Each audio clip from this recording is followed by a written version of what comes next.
just, sectioned off like that. They're grouped a little bit more carefully than that. So if we look carefully, we're in the key of B minor here. And the cadence, that's a very important thing in analysis. Where do things end? Where do phrases end? And that's what a cadence is. It marks the end of a phrase. So in B minor, the chord that we end up with here, F sharp, C sharp, A sharp, C sharp, C sharp. That's an F sharp major chord. That's a 5 chord. And in B minor, when a cadence ends, or in any key when a cadence ends on a 5, that's called a half cadence, HC. So we have 4 bars with half cadence, and then 4 bars at the end of these 4 bars. What do we end up with on beat 2? We have B, D, F sharp, B, and B. That's a 1 chord, tonic. So that's some kind of an authentic cadence. Now, what kind of authentic cadence is it? Well, the chord that precedes it, D, F sharp, A sharp. It's kind of like a 3 augmented chord on the downbeat. That's kind of interesting. As some people would say, well, come on, surely it's not a 3 augmented. That's a crazy chord. That never happens. Well, if you're in that camp, which I am not in that camp, you can think of it as a 5 chord because it's C sharp, C sharp, E, F sharp, A sharp, A sharp. That's a 5-4-3, passing 4-3 chord. So I guess you could think of it that way. In either case, when a 1 chord is approached by something other than a 5 chord in root position, it's called an imperfect authentic cadence. Now, why is this so important? You have a 4-bar phrase with half cadence, you have a 4-bar phrase with an imperfect authentic cadence, and then the pattern resets. So this is really an 8-bar section. So we have 4-bar phrase, measures 1 through 4, half cadence, and then measures 5 through 5, 6, 7, 8 with an imperfect authentic cadence. That is called a period. And a period is something that has its 2 sections, at least 2 phrases. One of the phrases, the first one, has a less conclusive cadence than the following phrase.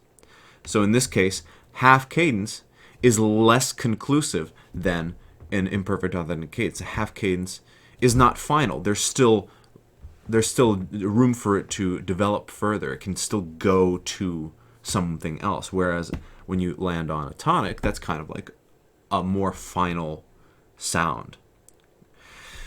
So this is called a period, and I'll label this as period 1. Okay? Or you can say period little a. Doesn't really matter to me. Period A, period 1. Same thing. Moving forward, in measure 9, we have a modulation to the key of F sharp minor. And the pattern continues. 4 bars here, we have a C sharp, E sharp, E sharp, G sharp, G sharp chord. That's a 5 chord in F sharp minor. That's a half cadence. And 4 bars later, we have that same 3 augmented going to 1 imperfect authentic cadence. So over here, measures 9 through 12, half cadence, and measures 13 through, well, I'm so bad at math, let me just double check, 9, 10, 11, 12, 13, 14, 15, 16. Imperfect authentic cadence. If you want to make fun of me for my double checking of simple arithmetic, you can leave the comment down below. And this one we'll call period, well, let's say let's say period B. Let's use lowercase just to be consistent. Okay, so first one was period A, and this is period B. I guess, thinking about it even further, because the pattern is so similar, maybe it makes sense to say it's an A prime.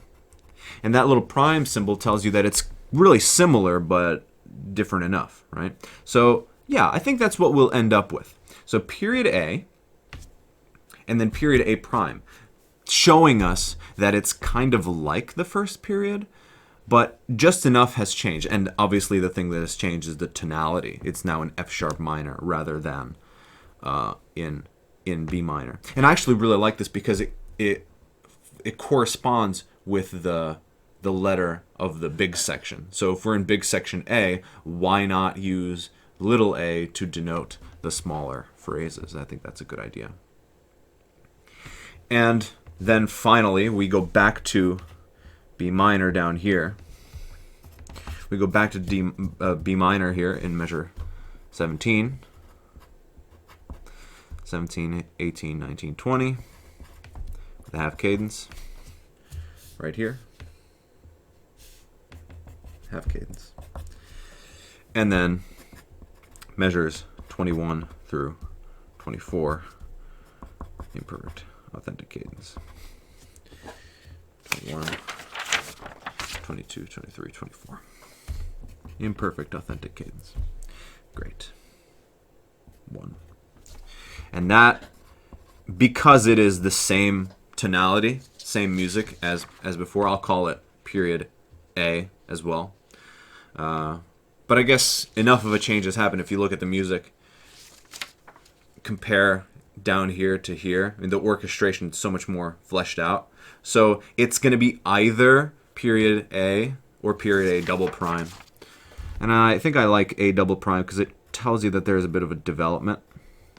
But you can make a case for just calling it A because it is really similar to that first one because of the key. But I like that one. Okay, terrific. So we have the form of the A section. Let's move on to the B section.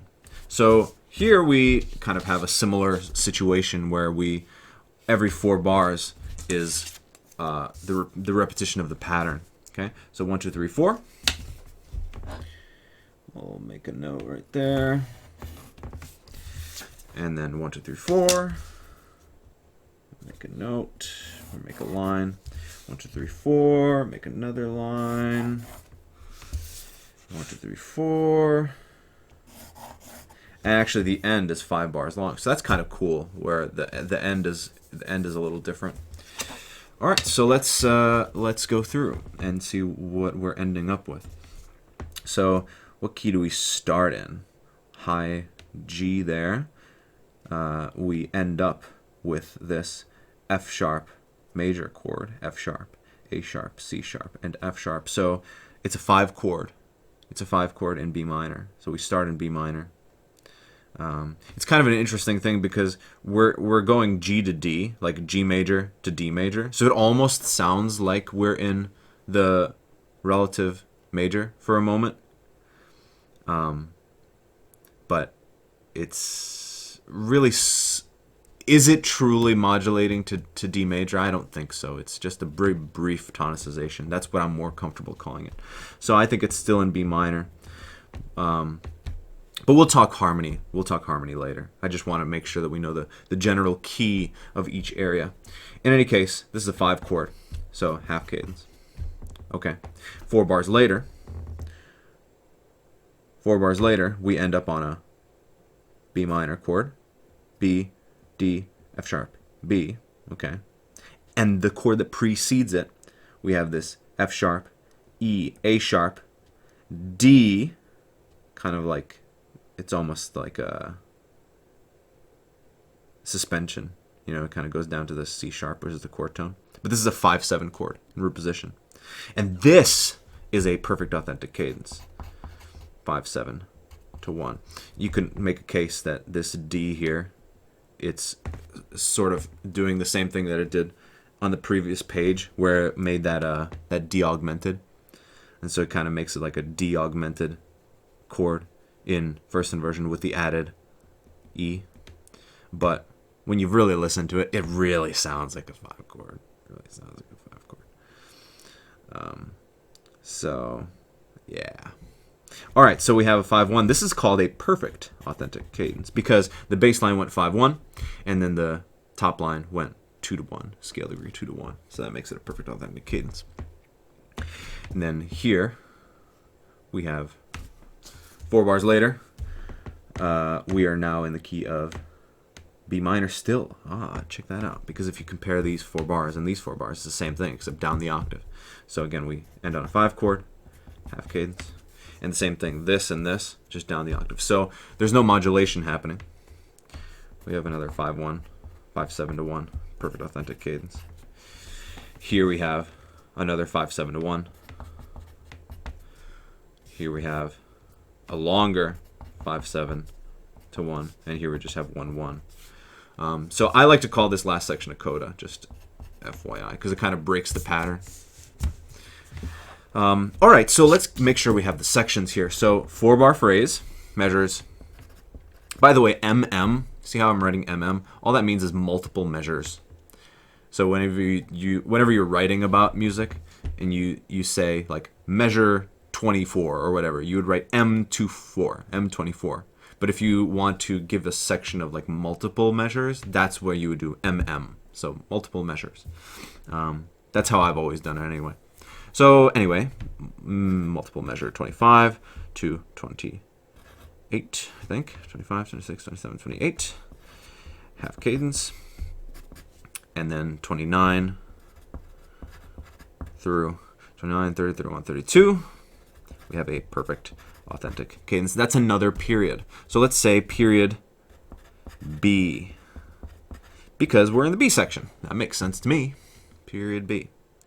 And then, starting from measure 33, so measures 33, 34, 35, 36, there's another half cadence. And then measures 37, 38, 39, 40 are another PAC.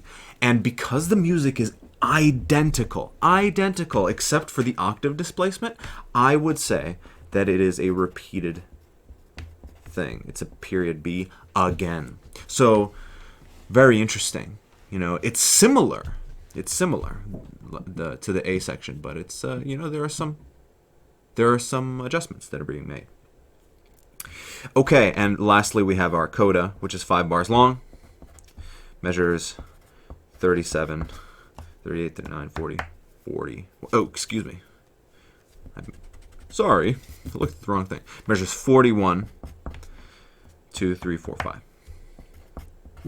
41 to 45. All right, so there you go, and we end here with a perfect authentic cadence. And in fact, the last cadence is here, PAC. It's not back here. That's not the last cadence. I mean, this is just an extension of the cadence because you have the same chord for 3 bars. Fabulous. So we have our form. We have the form of the piece. So the A section has 3 periods. The B section has 2 periods and coda. So the B section is shorter than the A section. So that's what we can conclude there. That's kind of interesting. So now let's talk about the minutia. Let's talk about the smaller stuff. So rhythmically, let's get that out of the way. So if you look at the beat structure, it's strong, weak, strong, strong, weak, strong, strong, weak, strong, weak, strong, strong. So basically the half cadence ends on the strong beat in this pattern, which is really interesting because it's quote unquote the less conclusive cadence. So I think that's kind of an interesting observation because 4 bars later, the imperfect authentic cadence, which is supposedly the stronger of the 2 cadences, look where it ends up. On the second beat, on the supposedly weaker of the 4 beats. It's very interesting. So the cadence structure, rhythmically, that's something notable. How this half cadence ends on the 3rd beat, or lands on the third beat, where the imperfect authentic lands on the second beat. And if you notice the length of the chord too, the length of the chord is dotted half note here, and this one is a full half note, dotted quarter, excuse me, dotted quarter note here and a half note here. So yeah, that's an interesting observation, and that's the case throughout all of these. Same thing for this half cadence, same thing for this imperfect authentic cadence, although there's a little bit of extra dynamic stuff going on here. You see how there's an added eighth note where the strings would have a really nice sforzando crescendo, and then same kind of idea at the end of the A section. Now in the B section, we'll observe that the half cadence happens on the third beat, and the perfect authentic also happens on the third beat. So there is a change there. So that's kind of interesting. There's another difference between the A section and the B section. How the A section, the cadence structure differed from phrase to phrase, but the cadence structure, the cadence rhythm, the rhythm of the cadence does not change in the B section. So it's perhaps a stabler section of music, this second half. And the first half is more dynamic, rhythmically speaking, and also dynamically speaking, which we'll talk about in a moment. At the end here in the coda, you'll see that there is rhythmic augmentation. And what that means is basically the first bar of the coda, we have chord for 2 beats, chord for 2 beats. And then the same chord for 4 beats, and the same chord for 2.5 beats. So the 5 chord gets longer here, so it's being augmented. That's what that's called. So there's an augmentation rhythmically. All right, let's talk dynamics really quickly. Normally I would end with dynamics and stuff like that, but it's important to talk about. So we start piano. In the first period, we start piano, and then we go to pianissimo, so we kind of like an echo. When we change keys, we get louder considerably, right? From pianissimo to mezzo forte, that's a twofold increase. It goes from, actually there's a threefold. So pianissimo, piano, mezzo piano, and then mezzo forte. So that's 3 orders of magnitude louder. And also there are crescendos built in. Then we go back to piano here with these crescendos still built in, and then we have this really dramatic sforzando crescendo on this measure. And then we get to the loudest part. We have forte, which is louder still, and then fortissimo here to end the A section. Quite dramatic. And look at all these accents, right? So it's really gripping musically, this section. And then there's a massive cutoff in dynamics. Piano, pianissimo, there's a little bit of hairpin crescendo here, a little bit of a swell, but it never really exceeds above a whisper. And we have piano, pianissimo, even more, più piano, even more piano, and più pianissimo, even more pianissimo. And then finally, very interesting marking here at the end, morendo, which means dying away, to die away. It's not enough to write a decrescendo. It literally says that Peer Gynt's mother is dying. So, yeah, very powerful stuff. And it's accentuated by the fact that the strings are with mutes. They're muted strings. So the quiet sections are even quieter. It's really, really dramatic. So that's the dynamic discussion. Now let's talk harmony. I've said in other analysis videos how I don't find it useful to analyze every single chord, because really, what is that telling you? I like to think that the most important chords to analyze are the ones that that prepare, modulations or cadence points or set up new keys, or whenever there's something interesting that happens. And then that word, that's super subjective, right? What does interesting mean anyway? Interesting is just, something that catches your ear. So to me, the most interesting thing here is we have the same melody. Bum bum bum bum bum bum bum bum bum bum bum bum. Here we have the same melody. Bum bum bum bum bum bum, and then the melody changes. Da da da da da da. But in this first, if we compare bar 1 and bar 5, you'll notice that the third beat is harmonized differently. The third beat here in measure 1 is harmonized with a 5 chord. F sharp, C sharp, A sharp, F sharp, C sharp. But the third beat here is different. It's harmonized differently. We have a G, we have a C sharp, we have a B, we have an E sharp. That's a really weird note. And a C sharp. So G, B, E sharp, and C sharp. If you watched my recent video about augmented 6 chords, you'll know G is the flat 6th scale degree, B is 1, E sharp is sharp 4, and C sharp is the 2nd scale degree. So this chord is a French augmented chord, and it's in the inversion that you would expect with the flat 6 on the bottom. So that's really, really interesting reharmonization, because here this chord is harmonized with a dominant, but here this chord is harmonized with a predominant chord.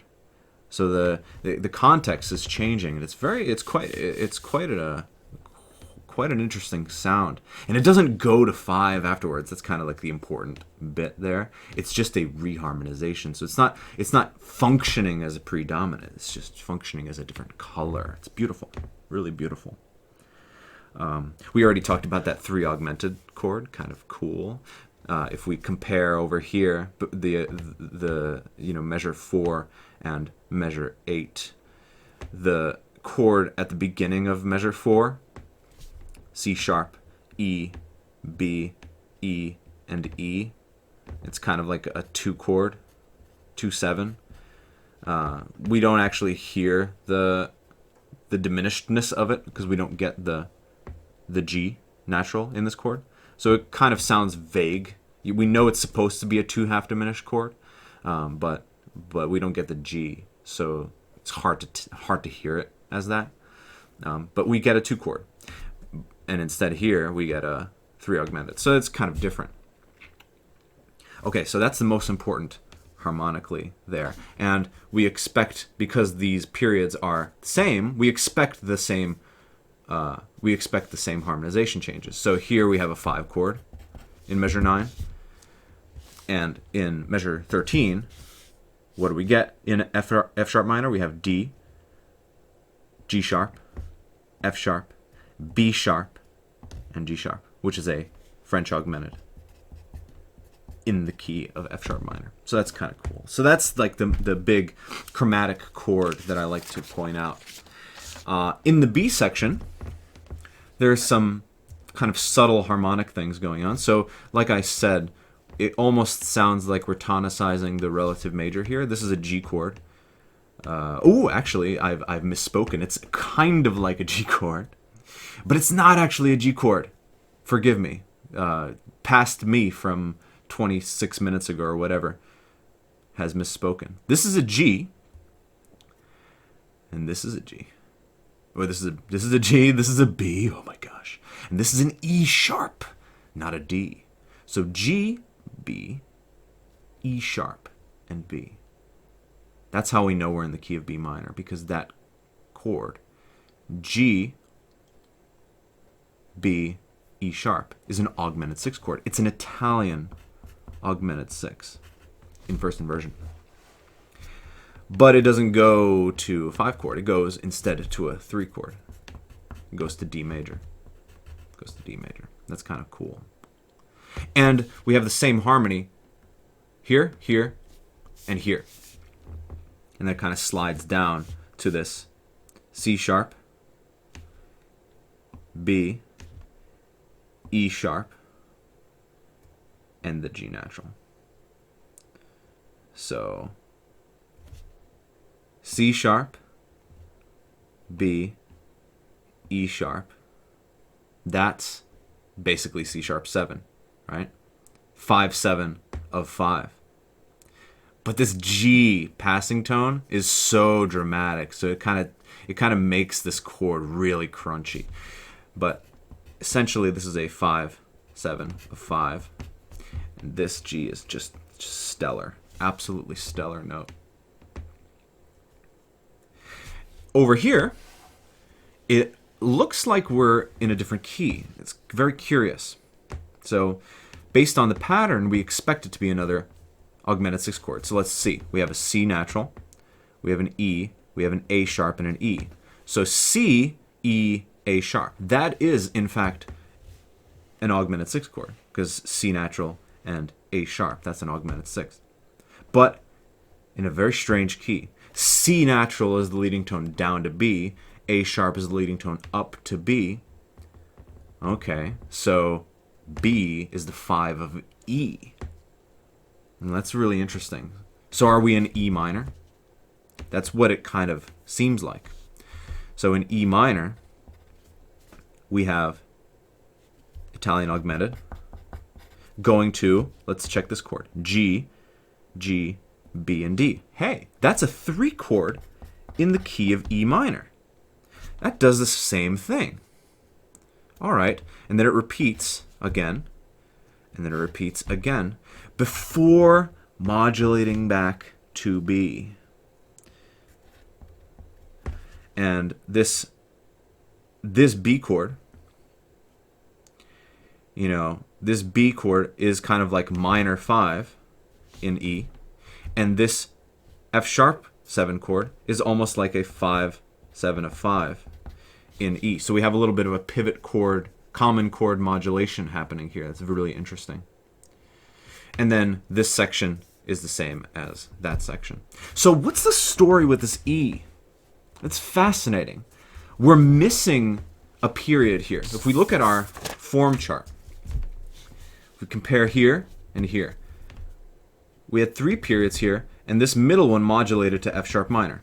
F sharp minor happens to be a 5th away from the tonic of B. So up from B by a 5th. Okay? Here we're missing a period, right? Here we had 3 periods, here we had 2. But this section here, and this section here, start in E minor, right? Here E minor, here E minor again, B minor, E minor. What is E minor? Well, if this first section modulated up a 5th to F sharp minor, here we're modulating down a 5th to E minor. And why does that make even more sense? Well, it's all back to the motive. Here the motive is ascending. Here the key is modulating up. Here the motive is descending, and the key is modulating down. None of this is accidental. All of this is meticulously planned out. Maybe not in theory terms, but the composer, Grieg, was definitely mindful of this, whether at a conscious or subconscious level. It's fascinating. It is really amazing.